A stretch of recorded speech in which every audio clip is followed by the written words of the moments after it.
Bilal, Alejandro. We are live.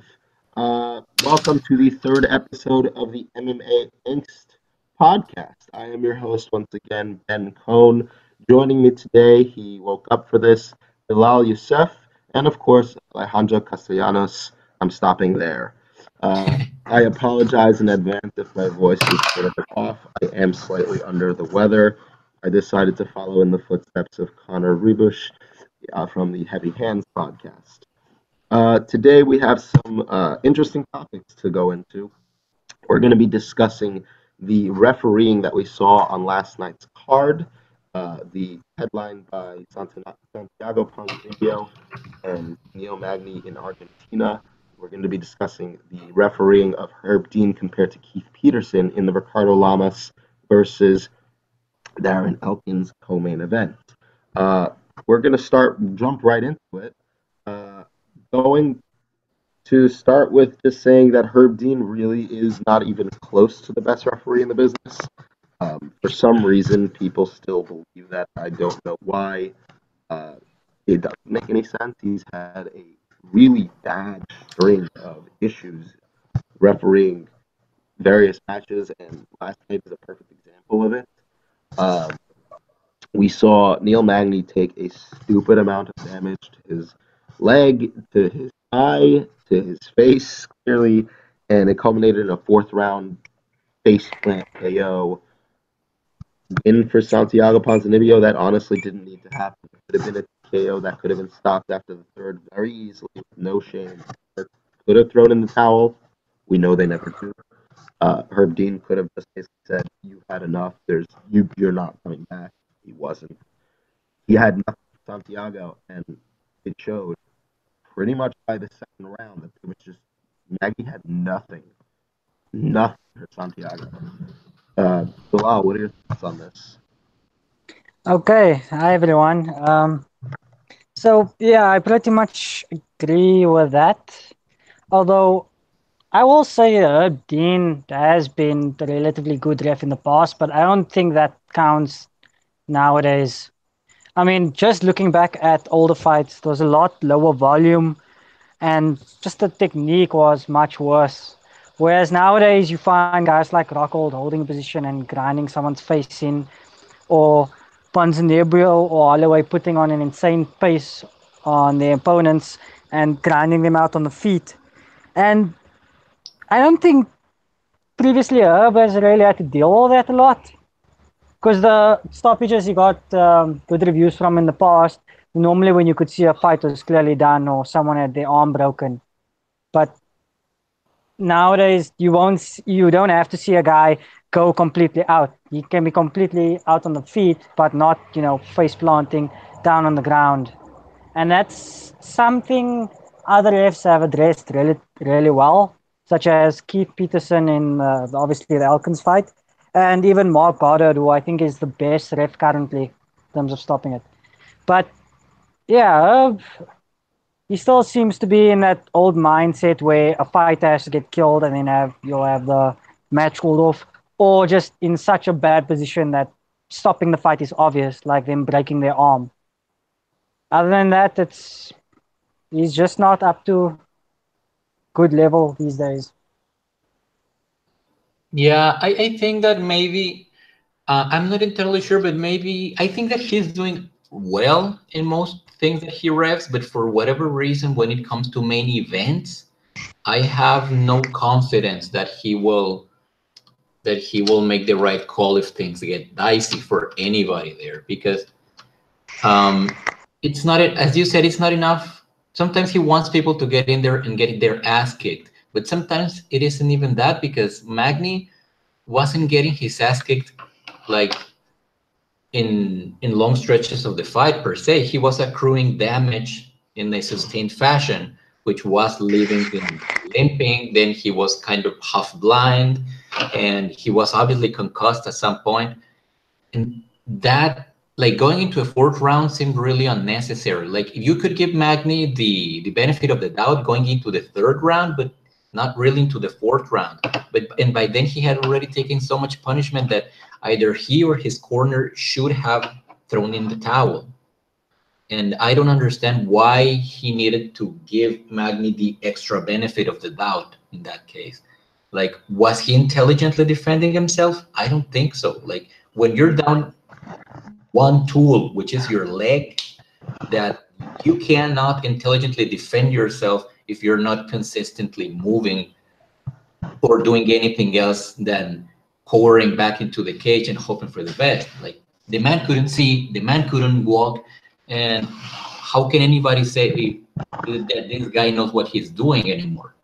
He's surviving, and I don't know. He messed up in my opinion, and it's a difficult job. Don't get me wrong; it is a difficult job, but this is how people get killed. And the thing That's is, it. it's not the it's not like this is Herb's only screw up in I recent know. memory.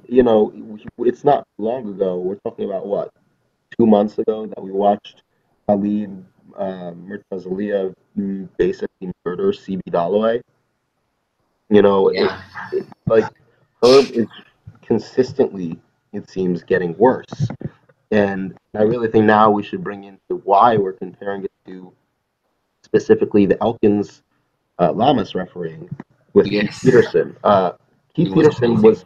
was Keith. Listen, Darren Elkins is a literal just warrior. I don't know what else to call it. He will go out on his shield, He is the and embodiment of toughness. 100%. And Darren Elkins was not done. And what I mean by not done is that he wasn't unconscious. He wasn't even not intelligently defending himself, quote unquote, although he started to. Um, but and Elkins would have kept going and kept rolling and moving, doing intelligent defense, quote unquote, which is essentially just comes down to move a little. It seems for most referees, if you move a little, you're intelligently defending yourself. But Keith Peterson saw what pretty much every fan watching that saw. You're done. Yes. You're Yes. not able to win this fight. You're just going to keep accruing damage. I'm stopping this. Yes. You And know. this, Go ahead.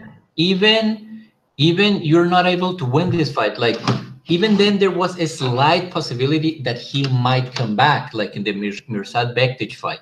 But he had seen enough to say the benefit of the doubt that I am giving you is over. This fight is over. And even though you can still take more shots, even though I'm sure you might still be able to get up, even though you may be able to wipe your eyes off the blood that is clouding your sight, I'm still stopping this fight. And he stopped the fight. And it was an amazing stoppage. Yeah, but Herb doesn't even clear the minimum amount of, good refereeing when it comes to that. Because if you look at, let's say, the MJ Habib fight, Big John McCarthy didn't stop while MJ was taking all that punishment. But between rounds, he went over there and told him, look, if the same thing is going to repeat itself, I'm going to stop it right here. Herb Dean Yes. doesn't really do that at all. Just waits until someone is clearly finished, way past the point where it actually needs to be stopped, and then he'll step in. But that sort of refereeing just doesn't cut it these days. It's Especially now that something that, people, I'm sorry, keep going. yeah, I was saying it's something that we shouldn't be seeing because people are picking up a lot of volume punching these days.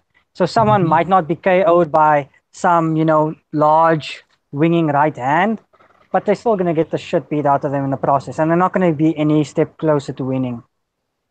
You actually made the point that I was trying to make, in that the technical development has in MMA, especially in this past few years.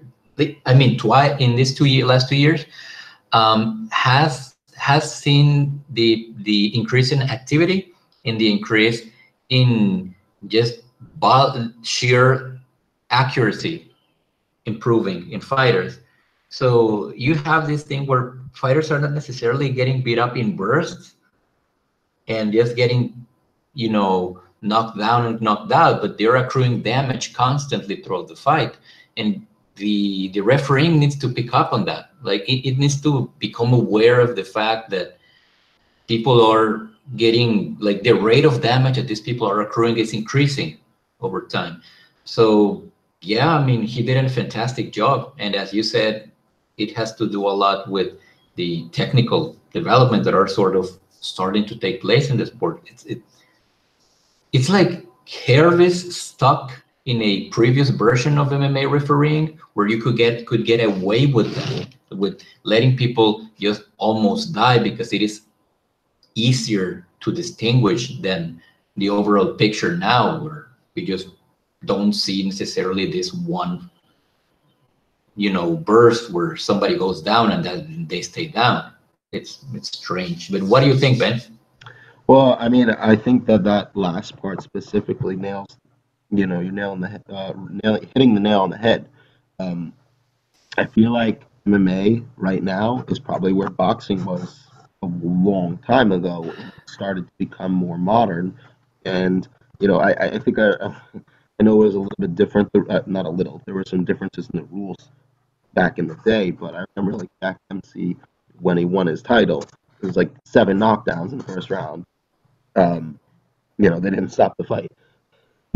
Like Yeah, he broke his jaw, you 3 ribs. it's interesting that you mentioned that. It's interesting that you mentioned that, and that you mentioned Jack Dempsey, because when Jack Dempsey was coming up for the belt, if I remember correctly, he was actually competing in at a time when you could actually put someone down and the referee would separate you, and then you could actually, I mean, he wouldn't send you to a neutral corner. He would just separate you, and when the guy was up, you could immediately rush him after. What they did in boxing was that eventually in a Jack Dempsey fight, because he insisted in changing the rules, that fighters should have to move to a neutral corner, you know? And that's kind of a strange It's very thing that weird. happened. He used to take advantage of that rule incredibly well. Like, he was Yes. at it.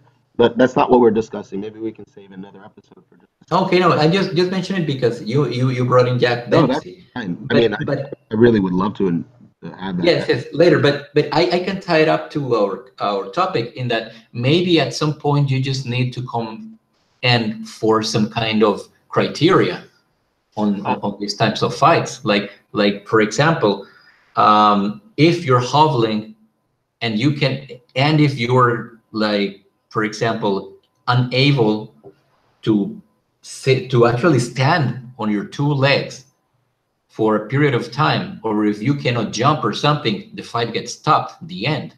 That Like, would require a lot of clout to change those rules. Jack Dempsey had it because he was the heavyweight champion of the world. I know. Neil Magny doesn't. No, I'm telling. No, well, you know what it's going to take? Either somebody like Conor McGregor, Or a union. or a union, or somebody dying. That's what it's going to take. I don't think even somebody dying, sadly, will change the rules. But, Mm, I think we should kind of segue this into intelligent defense. yes. Because What is that? what the hell is it? Alejandro actually found an awesome post from 2009 where John McCarthy was getting interviewed. So I'm actually going to let him lead this segment because of how shit insane it is when you think about it. Alejandro, take it away. Yeah, so basically, intelligent defense does not exist as far as 2009, and it still doesn't seem to exist because I mentioned 2009 because Herb Dean was talking with TJ DeSantis of Invicta fame, I think. He is now calling fight for them, but back in 2009, he conducted an interview with John McCarthy, where he literally asks him about intelligent defense. It asks him if it is a subjective thing, and he says that sure it is, but that's something they came up with. Like literally, John McCarthy invented intelligent defense because people didn't even know when to stop a fight before. Like either fighters would tell their corners, never throw the towel, I'm fighting till the end, or people were getting confused because they didn't know how it looked like. And sometimes people had the idea that they would get knocked out and the fight would end, but they didn't really have it in their heads that they could just keep taking shots and shots and shots, and the fight wouldn't be over because they weren't entirely out. So John McCarthy came in and invented this concept of quote unquote intelligent defense, where you had to show him something so that you could still be in there. But it seems to have been interpreted over the years to mean flop around like a fish, and I let you stay in there. And that seems to have been how it settled, because it doesn't seem to have changed much until like what we just saw last night, where a referee actually stopped the fight because there was no point in the fight continuing. But we also saw her being let a limping man fight, pretty much.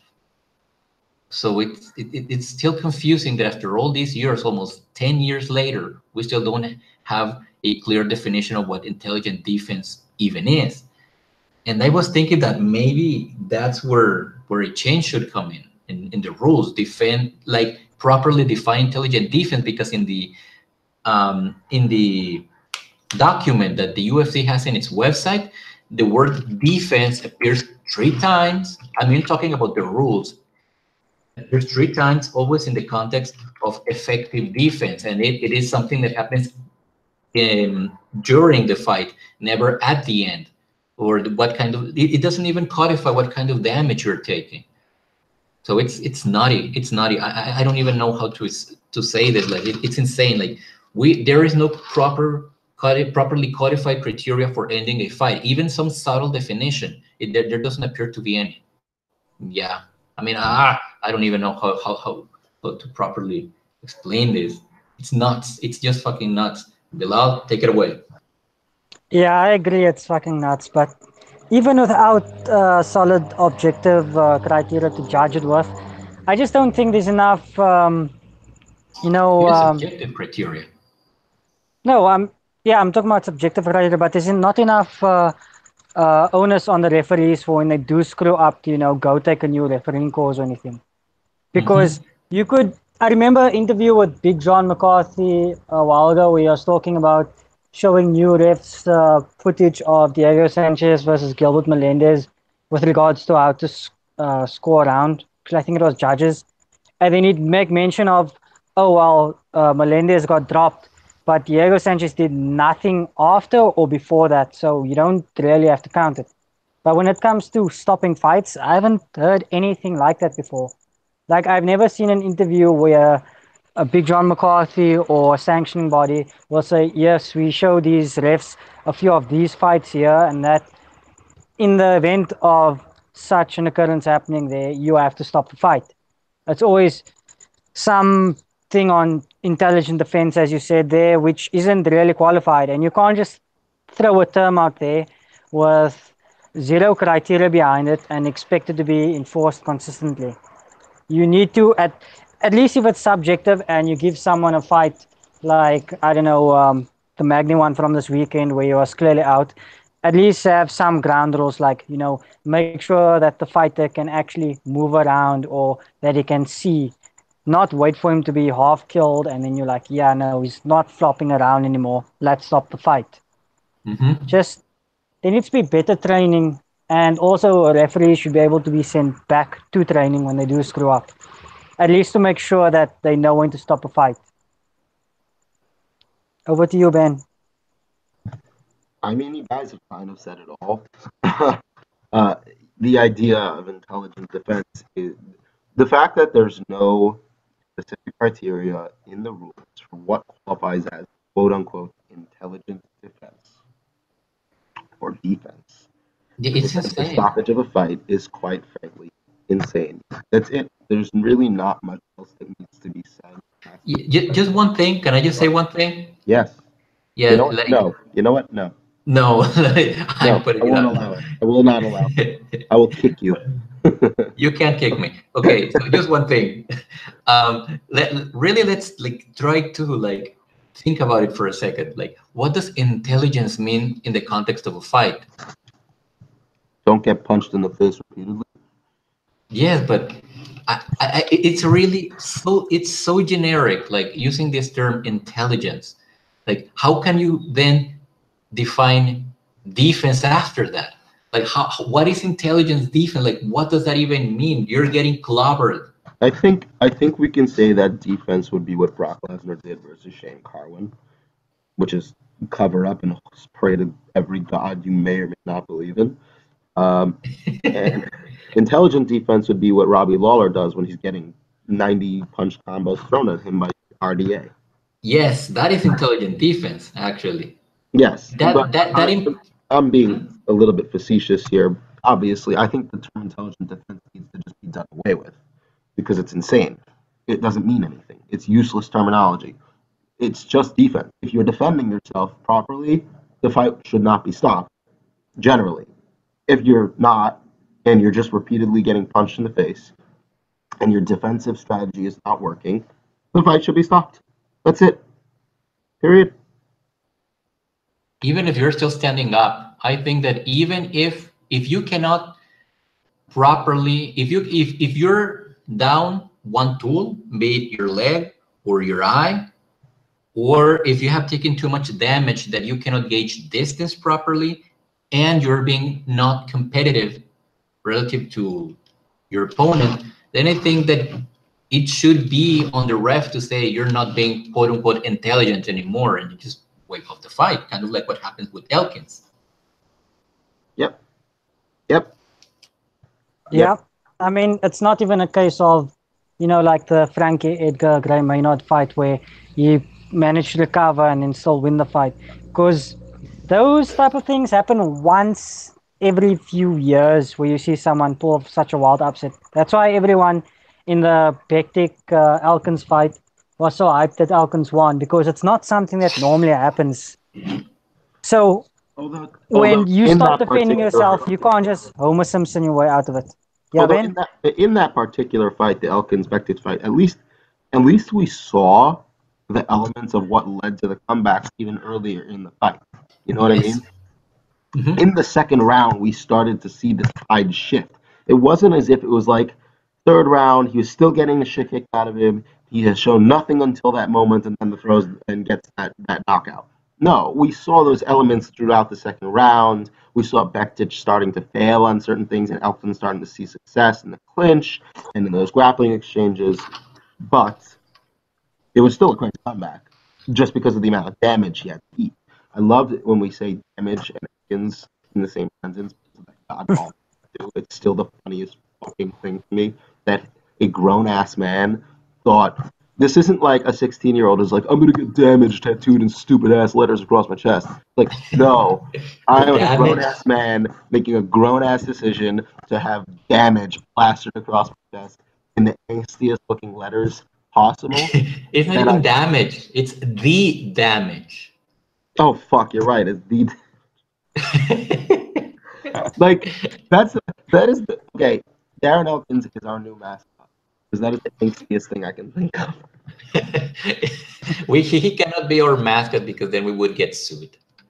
That's true. We should ask him to be our mascot. By the UFC, because Darren Elkins does not own his image rights. Holy shit, you're right. Oh my god. What a clusterfuck these contracts are, but we should save that for another day.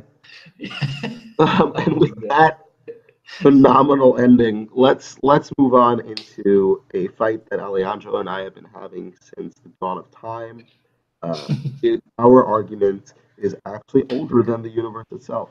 13.8 billion years, and this argument was happening for 12 years before that.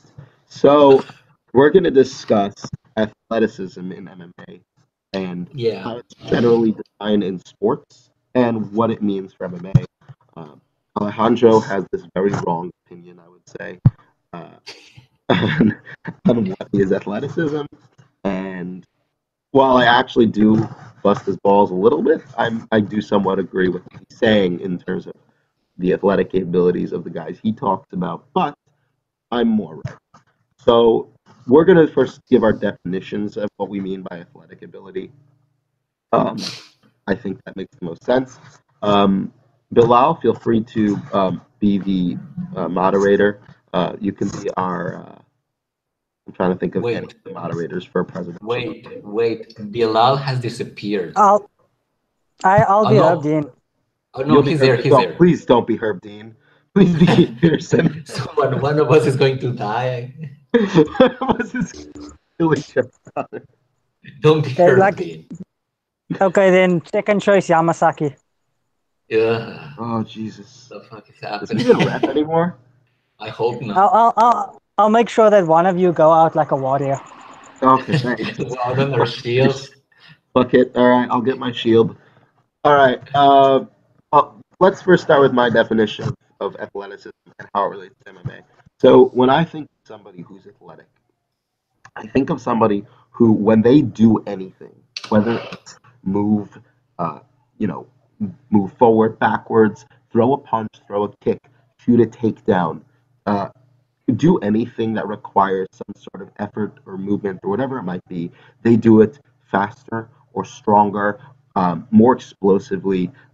There's more impact. It's visible that they are faster or they hit harder. Uh, that's what I think of when I think of what we think of the athletic specimen, quote unquote.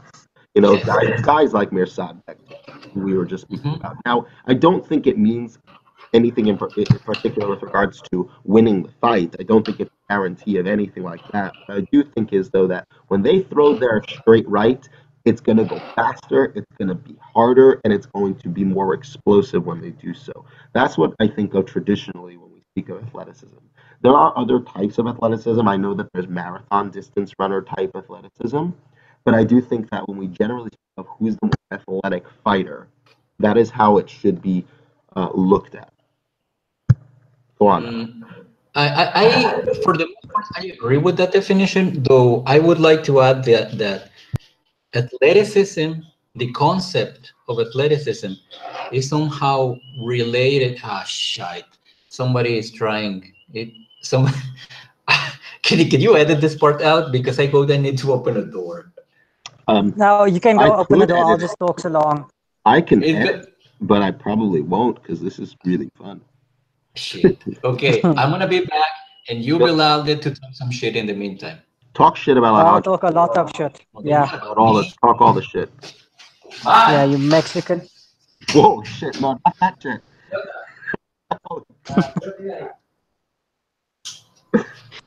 Okay, so Jesus Christ! let me take over That's the from now. first thing you decide to say. Sorry, it's just too funny that he kept his mic on after that. Oh shit! Well, this was Okay. the last episode of the MMAngst podcast. It's been fun having you. Well, wait, I'm a dean here. I'll call into it when I say so. So we need to make sure Alejandro is dead. I thought you were Yamasaki. But okay, let me take off from when you stop talking. I largely agree with you on the fact that athleticism should be defined as how fast and how hard you can do it. Because I mean, if we're being honest now, humans are designed for endurance. That's why there was a TED talk I watched a while back where someone presented on body shapes in sports and brought up the fact that in lots of sports you see this trend towards one body shape, such as long distance runners having short torsos, long ass legs, and big feet so that they can sort of swing them like pendulums, I or actually saw basketball this. players. I think I saw this same TED talk, but go on. Yeah, and like basketball players with insanely long arms and legs so that they can't actually fit into, that Leonardo da Vinci's man in a circle thing. They'll make an oval just because their limbs are so Vitruvian. long. Vitruvian. And on the other hand, there was this guy, I think, who went through some large mountain. I can't remember if it was the Alps or Everest or something, but he did it by his own. And he was, in terms of body shape at least, completely average. He was a guy who put in a lot of time into training and then did it afterwards. But that is a distinctly human aspect. I mean, they are still in hunter-gatherer cultures such as the Sanko here in South Africa or the Native Americans there over in North America. You still see persistence hunting where a couple of guys with spears will chase an animal down like a deer to exhaustion and just outlast them. So it's not like being an endurance athlete is as special as, a Tyron Woodley who will cover 4 meters in 2 seconds, actually less. And that is, yeah, that's the point. That's actually like in physics, that's the definition of power, having a force multiplied by time. And those athletes you see, you are able to generate an incredible amount of force in very little time. Whereas someone like, I don't know, Rory McDonald, he looks strong, but he's not fast and he can't get that same amount of force out in such short times. And that's the real difference. Just one Because, correction. yeah, Power is work per amount of time, so it is a measure of expenditure. what? It's a division. It's not a multiplication. It's a division. Oh, yeah. Sorry about that. Wait. I'd like to point Yeah. out that this is the only podcast that you can learn about both mixed martial arts and physics. Yeah, well, we have an engineer and a physicist. That is actually a good thing. I like to And a think. financial supervisor for nursing homes. That's also the same. Well, you have seen damage in your life, besides Darren.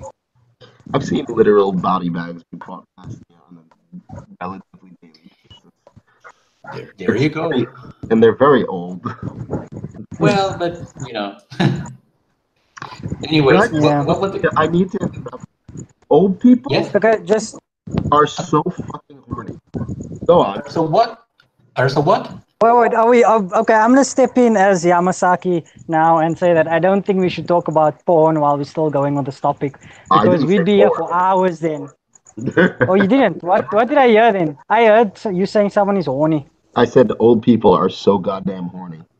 Get it? Oh, okay, fine. We shouldn't talk about old people porn. All right, moving along. Alejandro, what are your thoughts? Okay, so I wanted to say that athleticism, okay, first, I do not disagree with your idea that what people commonly understand by athleticism means output in reduced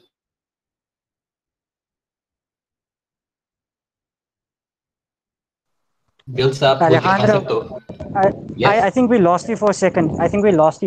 Can you just repeat that? Crap. Can you listen to me now? Can you hear me? Yeah, I can hear you. Okay, so what I was saying is that our concept of power, not power, but as far as fighting goes, like combat sports, is related to activity per amount of time, pretty much. So what we commonly associate with people that are more athletic are people whose output is higher in a shorter time frame. So we have people, because that necessitates a very specific kind of muscle fiber, right? Yeah, well, I just want to clarify further because power is force times velocity. So it's not so much just that, it's also about how fast you can get going with that same amount of force. Yes, But okay, yeah, I get what you mean. Yes, but what I meant by that is that in the layman's term, like what people mean by power, right? I'm trying to tie it with the concept of as we understand it in physics or engineering, because it's not necessarily what it is outside of the layman's terms, so to speak. But what I mean to say is that it is usually understood that power, in the layman's terms, has to do with quick movements in short amounts of time. And that's pretty much what covers people's more general understanding of what athleticism is.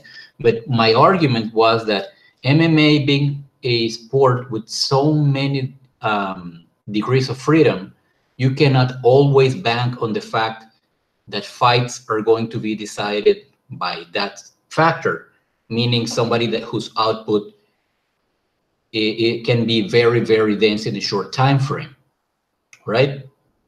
And so we have fighters. Most of the fighters that we have are actually people that can perform during long periods of time. Mind you, they still have a marked athletic advantage relative to their competition. But when it gets to the elite level, you have to have, on top of that, you have to have a sort of lasting capability in order to keep performing. For example, John Jones, for example, Rafael dos Anjos, who is not the most explosive man in the world, even though he is explosive. You have people like GSP, who was explosive, yes, but he was not the most explosive. You have Daniel Cormier, you have Stipe Miocic, these fighters that have these traits, right? Compared to their relative competition. But at the same time, you need the capacity to stay in there and work for long stretches of time. You know what I mean? I do know what you mean. Sorry, go ahead, Bilal. Yeah, no, I just wanted to say that I think with those elites, in any case, it comes down to a lot of efficiency and technique.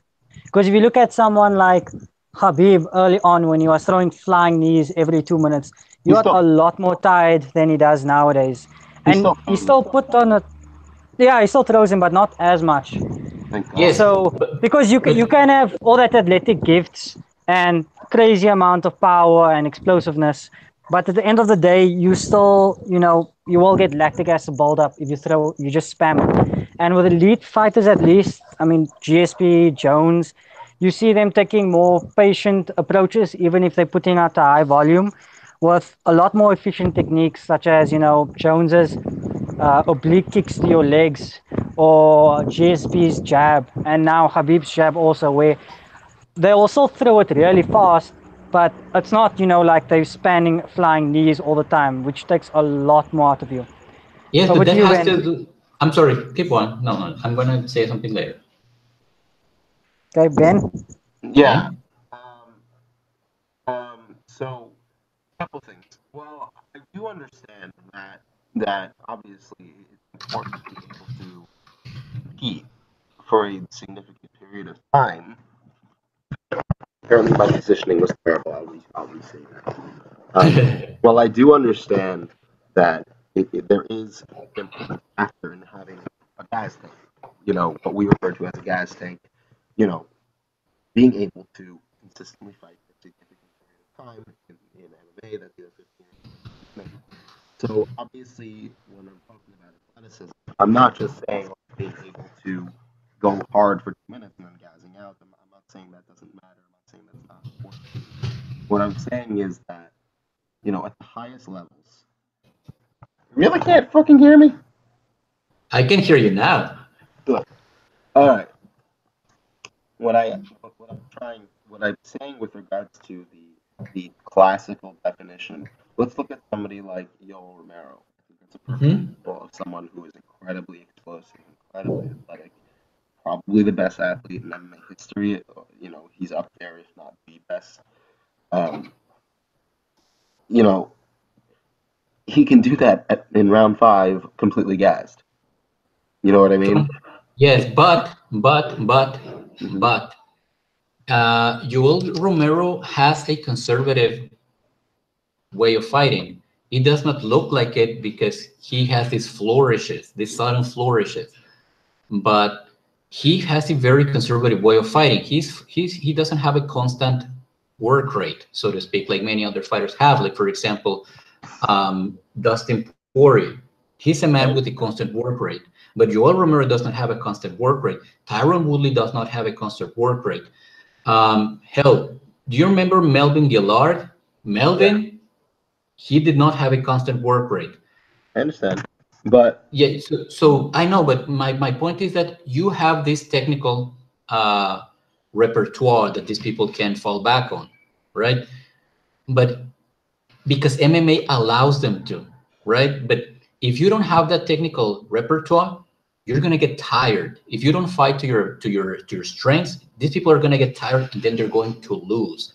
But we do see examples of fighters with that explosive athleticism who do have constant work rates. And for example, Habib. No, but Habib does not have that constant work rate. Habib is a wrestler. No, in grappling. Relevant. It's constant work rate. Yeah, I know, but it's different because he has developed different to different abilities. There certain muscle groups. so he does not get as tired when he's wrestling. Also, he can take rests in between his activities.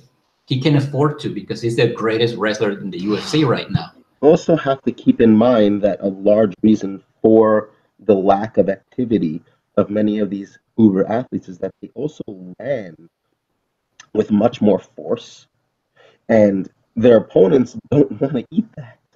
They don't want to continue taking that at a higher rate, so they'll actually produce less output themselves.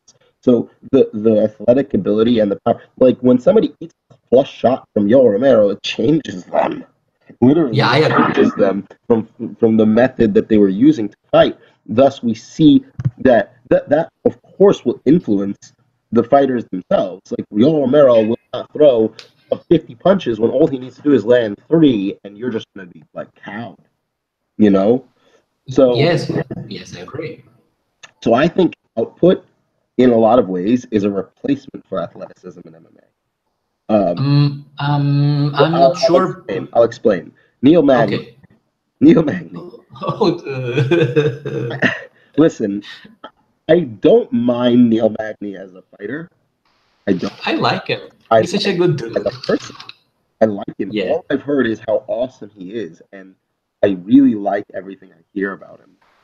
But when Neil Magny beat Hector Lombard, I remember seeing people think about how, yeah, Neil Magny is elite. And I actually wrote an article / fan post. It's not really an article because I'm not a published author anymore. But I wrote an article saying, like, he's never going to be elite. He can't. He doesn't have the athletic gifts to make his style effective. He relies on his toughness and his cardio, but that's it. He can't harm the elites of the division. His skill set is not deep enough either to compensate. So what does he do? He has high output. He compensates for his lack of athleticism and deep skills, although he is pretty deeply skilled. I want to make that clear. He's a pretty skilled fighter. It's just that he doesn't have the athleticism to utilize it in a way that will trouble equally skilled fighters who are also better athletes. Even well, with yes. his frame. Go ahead. Yes, but that's kind of the thing. Like, let's assume we had the exact physical characteristics of Bill. I was going to call him Bill Magny, of Neil Magny, of our beloved Neil Magny, because his name is Neil. Did you know that? It's spelled Neil. I know, no, but Neil. His name is Neil. He has AONT before Neil. I did not know that. Yes. Yes, it's a very interesting name. Anyways, let's assume you have the exact physical characteristics of Bill Magny. Let's go Bill again. Neil Magny. Oh, okay, of Neil Magny, but a better fight IQ, and he's winning all his fights, and he competes with people because it's not impossible. Would we sit here saying that he's not the same kind of athlete? Yes. I mean, look at John Jones. John Jones is more athletic and has better fight IQ with a really similar game. You know, long range kickboxing and then clinch ties up and devastating ground and pound. Okay, but in a nutshell, it's the same game. Yes, in a nutshell, it's the same game. He's just a better athlete and has better fight IQ. That's the main difference. Okay, but he has I agree that he has better fight IQ, but really, have we seen John Jones fight the kind of stiff competition that Bill Magny has? Because I would argue that he hasn't. Every time he fights, every time he fights somebody of his same frame, he struggles. He only fought one person of the same, well, two people. But name one person that Neil Magny has fought that is remotely comparable to Daniel Cormier. Nobody, that's true. Correct. Or just another person Neil Magny has fought who's comparable to his frame, because he is tall and has a long reach for a welterweight. Yeah, who has Neil Magny fought similar? Yes, but again, like the athleticism doesn't scale with size. So we have the best athletes at middleweight and below, at light heavyweight and heavyweight, we're not going to find the same kind of athletes. That has less to do with actual athleticism in real life. That has more to do with people of those sizes go to sports pay you real money. I agree.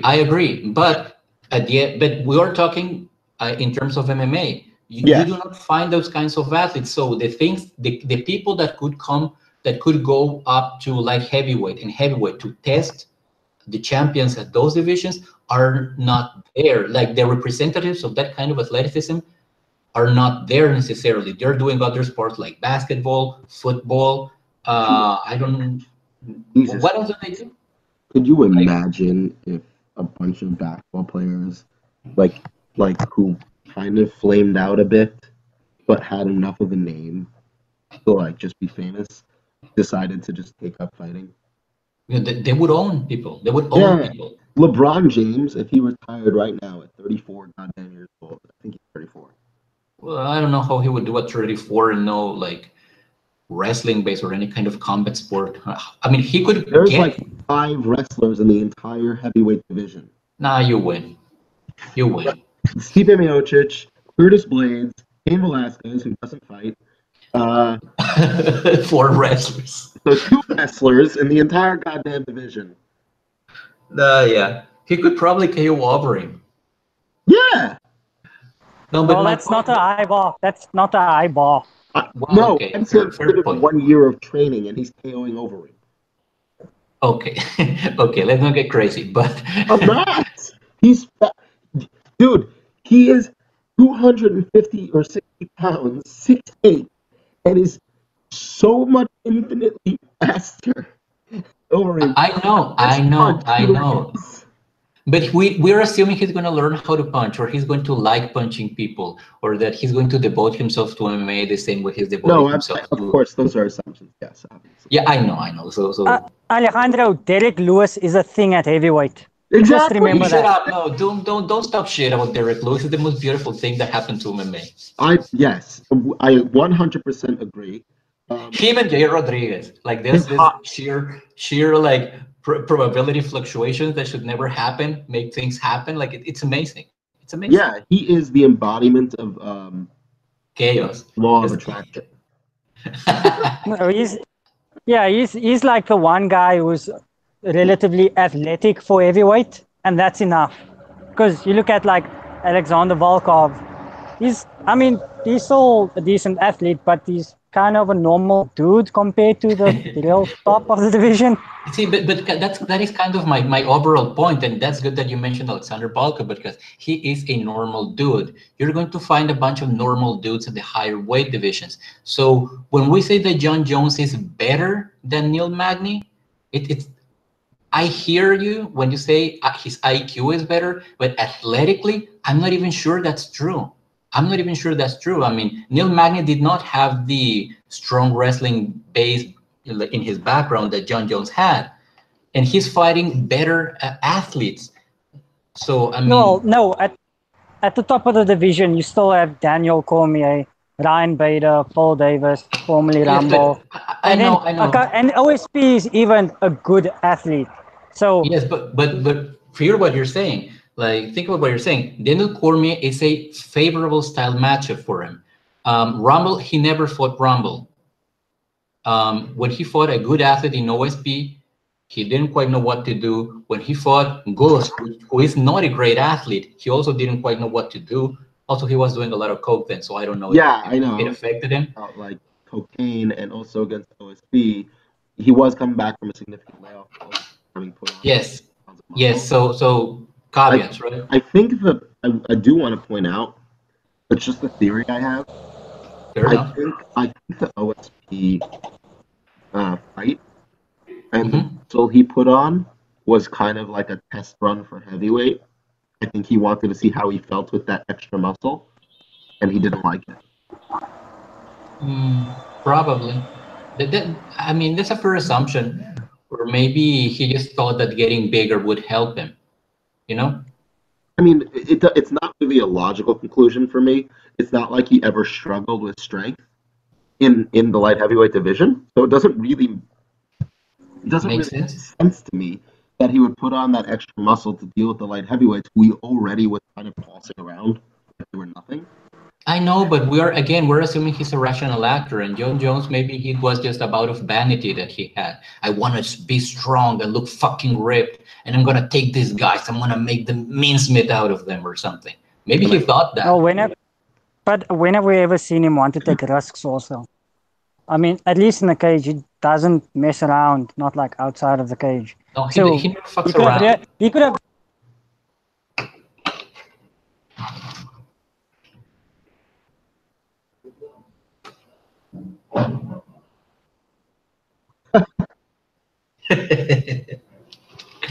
Yeah,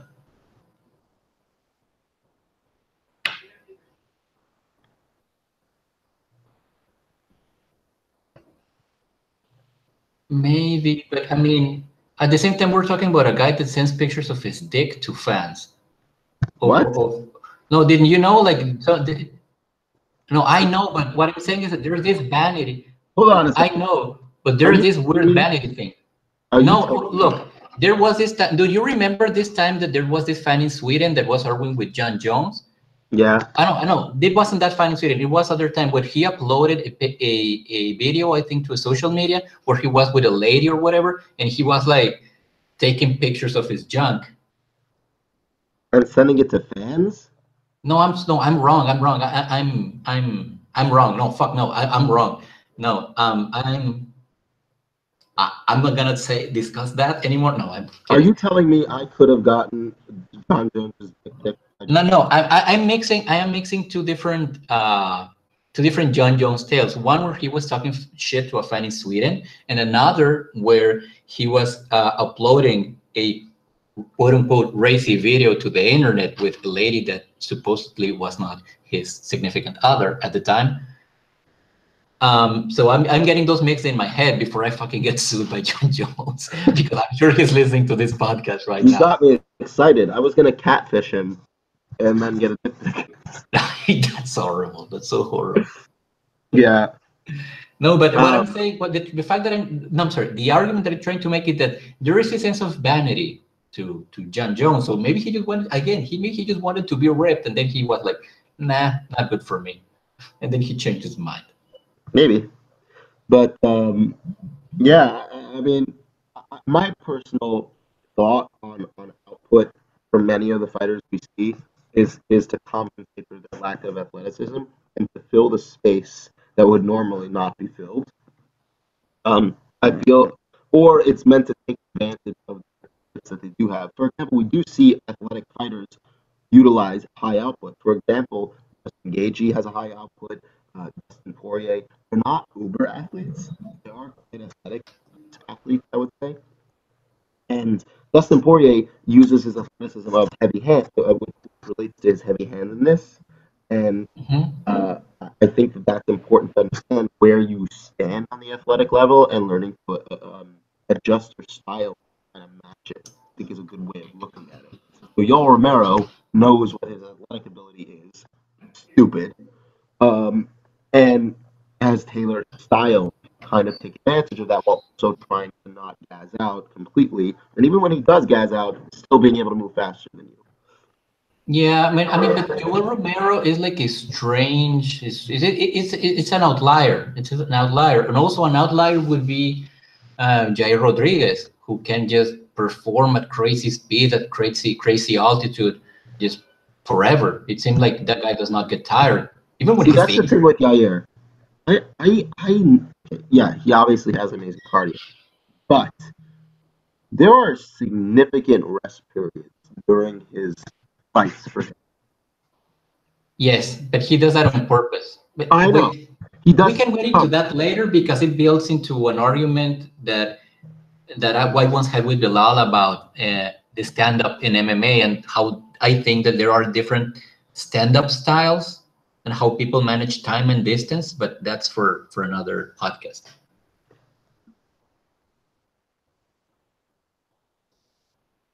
Yeah, Yeah, I think we're going on this particular topic. I think that I've clearly won. Of course. I mean, there's no argument for Alejandro here. Athleticism is how I defined it. This is what a complete destruction looks like. This was me, basically. If you were talking about an absolute beatdown, this was Santiago Ponzinibbio versus Neil Magny. Hey, I'm Neil Magny. I'm sorry. And Herb Dean, Bilal, you absolutely were Herb Dean in this fight. You waited until Alejandro was face unconscious on the mat. I applaud you for letting him go out on his shield. It's been my absolute pleasure to represent Argentina. Well, I'm sorry, what happened with South Africa? Weren't you the South African Khabib Nurmagomedov? So you Today, just I abandoned? am the Argentinian South African Khabib Nurmagomedov. You're going to end it. I don't. I don't think my country would like me at all. I'm American. I'm Jewish. And I support. Well, okay. My closing arguments are that Ben is wrong, and it's obvious that he's wrong. He didn't even know Neil Magny's real name, so you cannot believe anything he says about anything. Also, he spends his time with old people. Of course, anything that happened that is anywhere near the realm of athletics is going to impress him. Those are my closing arguments. We should have totally stopped giving him. Yeah, I know. No, that's actually just a Joe Rogan thing. I don't know if and adopted it, kind of like with John McCarthy's intelligence. I felt bent up. Ben doesn't tap. Ben goes to sleep. Ben never tapped. Oh, well, there's a string of T-shirts that the Green Ranger sells with something similar to that. I actually have a Green Ranger T-shirt, by the way. It's something I got from Loot Box. Oh, that's nice. Yeah, it's actually a really cool shirt. Bilal, any closing thoughts?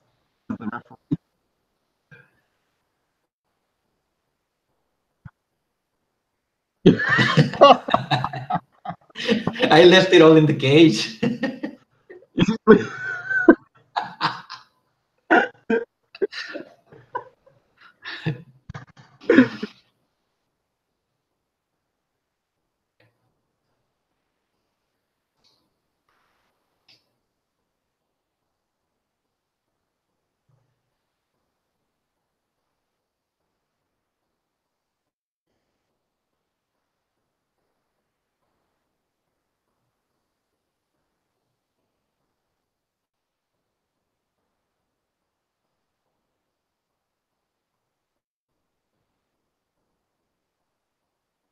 Eh, rem-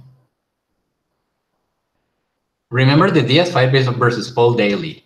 Remember that one because it ended in under a round and you had a power striker fighting a Diaz brother.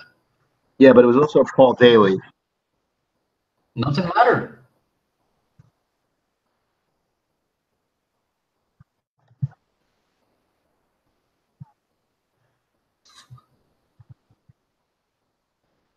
Fair enough. Fair enough. I know, fair enough, but the fight still ended in under a round. And at the end of the day, this is fighting. And the guy that finished the other guy wins most of the time. Yeah, Most but of the time. I want to point out that Nick Diaz also threw 103 strikes in under 5 goddamn minutes. Yeah. He's fighting. He's supposed He to. forced Paul Daly to throw almost 70 strikes in 5. Yeah, because if he didn't do that, he would get clobbered. But that's my point. That he forced the better athlete to waste his energy by putting hands on him. Yeah, but what happened? I thought he was a great athlete. Why didn't he just put his hands on him and force him to slow his output? He did put his hand. He knocked him the fuck down and damn near knocked him out. No. I meant.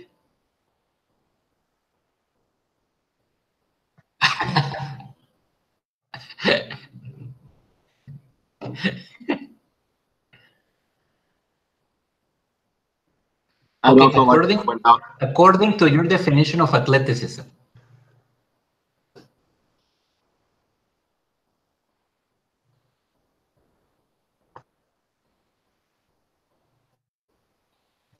Well, define average because you have a bunch of different sports, and not every athlete can compete in every sport. Curling. Kayaking.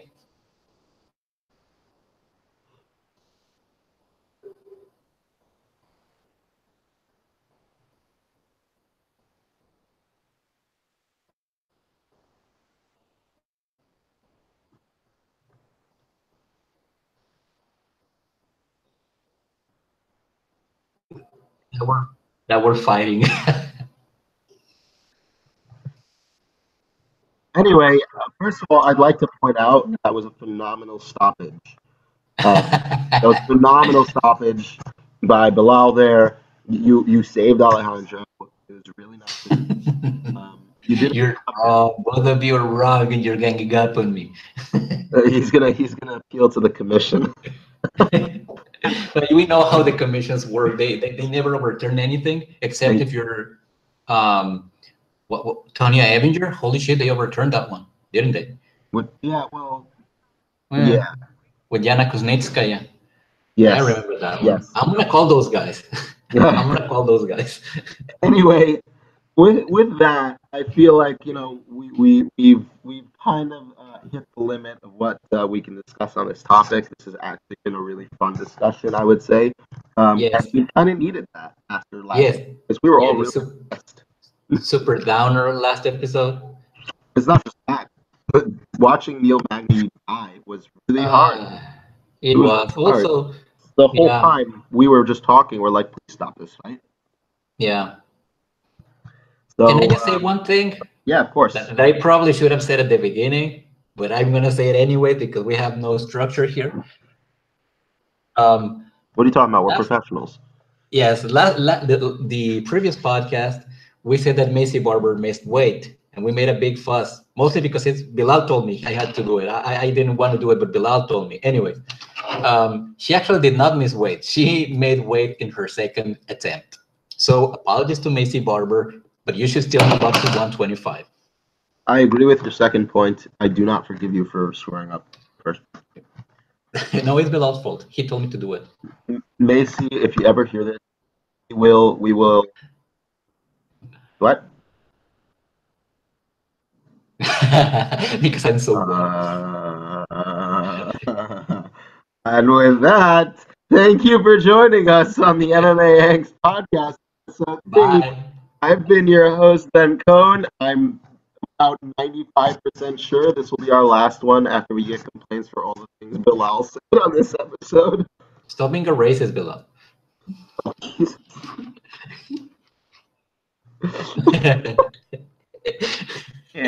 All right. Bye. Bye.